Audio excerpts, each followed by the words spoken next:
morning, good evening, good afternoon. Welcome to the news you didn't know you needed to know. My name is Joker. Some say I have a face for radio and a voice for print.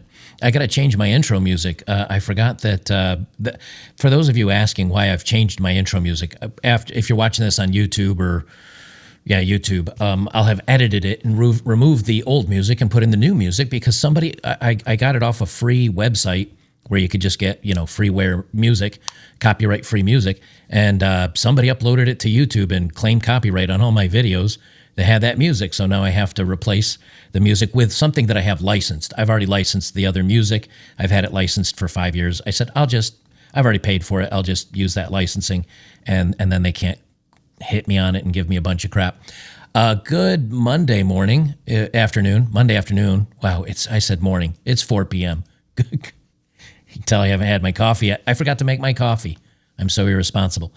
All right, so the Navy has abandoned 17 ships due to crew shortages, which I've been talking about shortages in the military now for 4 years that I've been doing my channel on YouTube. And over here, I've done plenty of shortages. Well, now the ships are getting in disrepair. You're seeing actual rust on them. They're not keeping them maintained. And now they can't even crew them anymore. In the meantime, before I forget, let me give a shout out to today's sponsor, the Wellness Company. They reached out to me and they said, "Hey, we got a product. Will you take a look?" I said, "Yes." I looked at it. It is an awesome product. The gentleman involved in this is Dr. Peter McCullough and Dr. Drew Pinsky. These guys have been pushing back against the jab since all that stuff came out, and they're coming back around with another round. Now they got Moderna coming up with federal funding for more mRNA bird jabs, even because everybody's getting scared, although no one's getting scared. But they're going to drop this, right? And isn't it amazing? We've had 2 100-year pandemics every 4 years, and they happen to fall and get real serious right before election. Oh, I am shocked. I am shocked, everybody. I am shocked. Shocked. Well, not that shocked. And now, check this out. This is new. They have an international bird flu summit. It's a conference that's coming up October. And look at this, the first event they're having, mass fatality management planning. So they can't just scare you by telling you about it. They got to scare you by actually releasing it into they're going to do it. I swear they're going to do it, man. Well, anyway, wellness, they have an contagion emergency kit. It's about the same price as a doctor's visit, but you do get a lot of good meds in it. Let me read everything you get. You get ivermectin, you get hydroxychloroquine, you get the Z-Pak, azithromycin, you get Tamiflu, you get budesonide, which comes with a nebulizer, so that if you have lung inflammation, you can use it.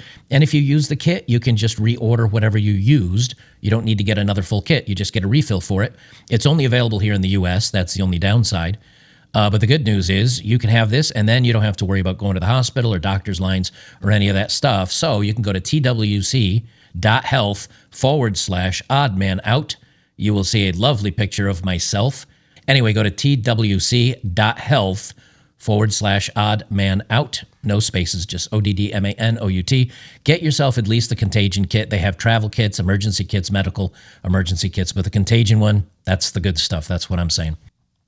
They said the U.S. Navy to sideline 17 support ships amidst skill manpower deficit as part of a force reset. A force reset, that's a beautiful way of saying, oh crap, we got to change what we're doing because we can't find enough people. But when you start advertising the Navy and the other military as a bunch of dudes dressed up in women and being all inclusive and diversity, and that's what you're worried about instead of actual preparedness, yeah, the guys that are smart are going to say, I don't want any part of this.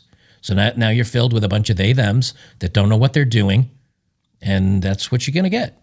They say the United States Navy has reportedly planned to sideline 17 support ships and remove their crews due to a deal with an acute shortage of qualified manpower.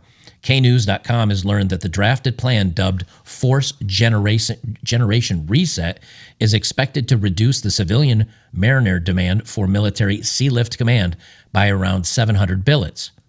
In the context of the U.S. Navy, a billet is defined as a specific military manpower space which is assigned qualifiers that define the duties, tasks, and functions to be performed and the specific skills and skill level required to perform the delineated functions.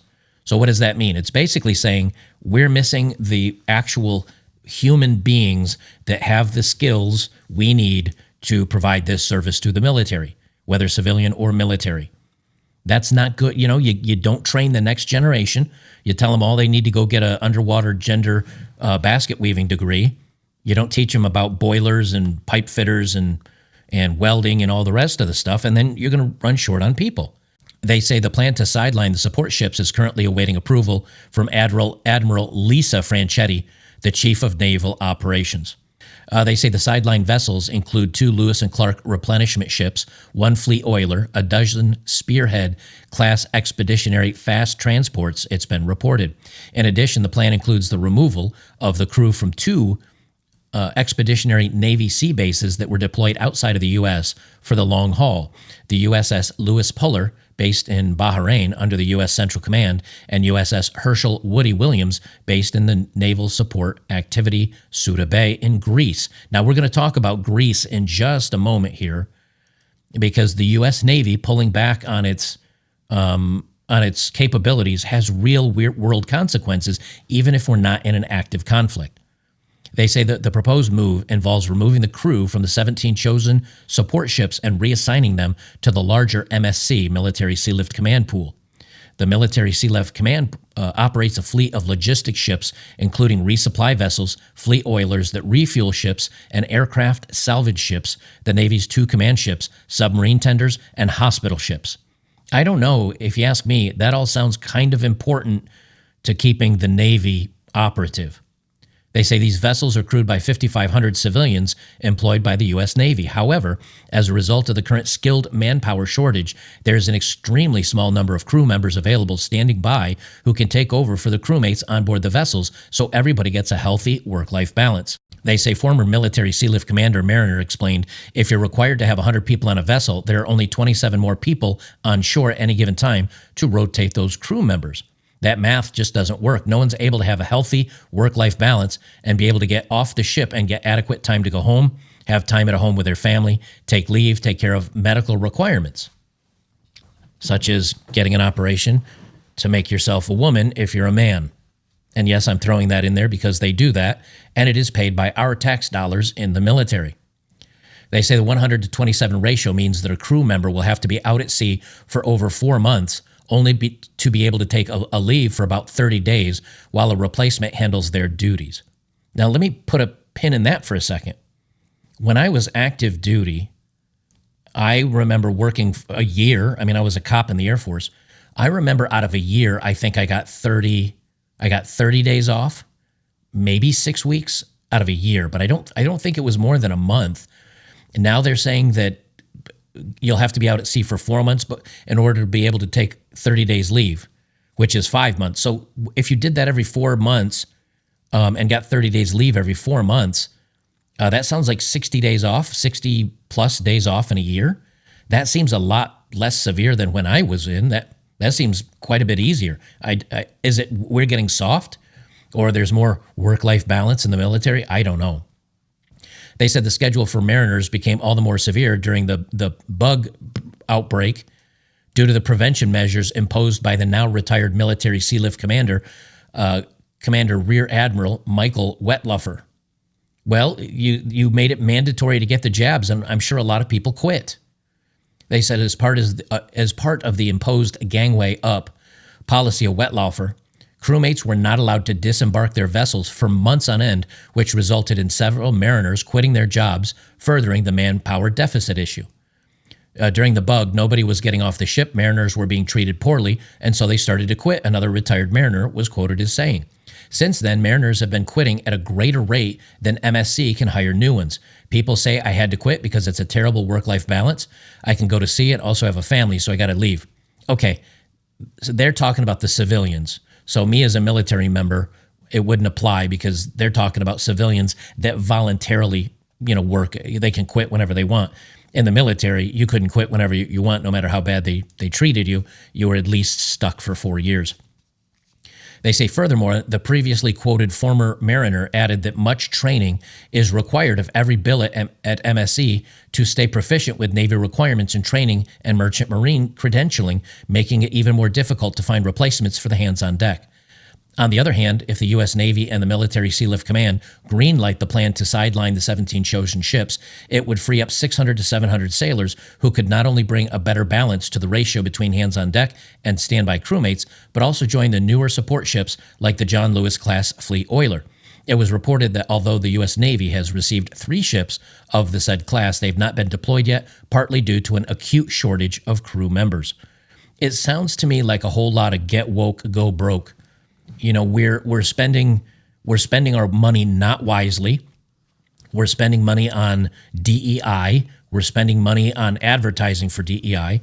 We're not spending money on training. We're not spending money on the actual people that matter, the civilians and the crew members, because every military member I know got paid like absolute crap when I was in, and I'm sure it hasn't changed any until today. And then you add on top, I mean, we're paying for surgeries for men that want to become women and women men. That's paid for.